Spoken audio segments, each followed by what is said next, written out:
कोल्हापुरात आज सेवानिवृत्त शिक्षकांच्या वतीनं केंद्र सरकारच्या पेन्शन कपात धोरणाच्या विरोधात जिल्हाधिकारी कार्यालयासमोर निदर्शनं करण्यात आली। या निदर्शनात कोल्हापूर, सांगली, सातारा इथल्या शेकडो सेवानिवृत्त शिक्षकांनी सहभाग घेतला। केंद्र सरकारच्या या अन्यायकारक धोरणांचा सेवानिवृत्त शिक्षकांनी तीव्र निषेध केलाय। केंद्र सरकारनं 2024 पूर्वी निवृत्त झालेल्या पेन्शनधारकांवर पेन्शन कपातीची कुरघोडी केली आहे। या नव्या धोरणामुळे देशभरातील लाखो निवृत्त शिक्षक आणि कर्मचारी अडचणीत आलेत। या विरोधात आज कोल्हापुरात महाविद्यालयीन आणि विद्यापीठीय सेवानिवृत्त शिक्षक असोसिएशननं एल्गार पुकारलाय। कोल्हापूर जिल्हाधिकारी कार्यालयासमोर झालेल्या या निदर्शनात कोल्हापूर, सांगली, सातारा इथले शेकडो सेवानिवृत्त शिक्षक सहभागी झाले। यामध्ये केंद्र सरकारच्या अन्यायकारक धोरणांचा तीव्र निषेध करण्यात आलाय।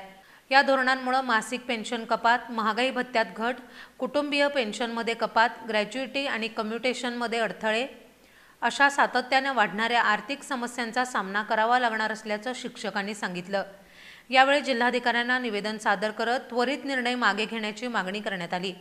या निदर्शनात मध्यवर्ती संघटनेचे अध्यक्ष प्राध्यापक डॉक्टर सावंत, सचिव प्राध्यापक डॉक्टर S.A. पाटील, सांगली समन्वयक प्राध्यापक अनिल लडक, प्राध्यापक डॉक्टर गणपत पाटील आणि इतर मान्यवर उपस्थित होते।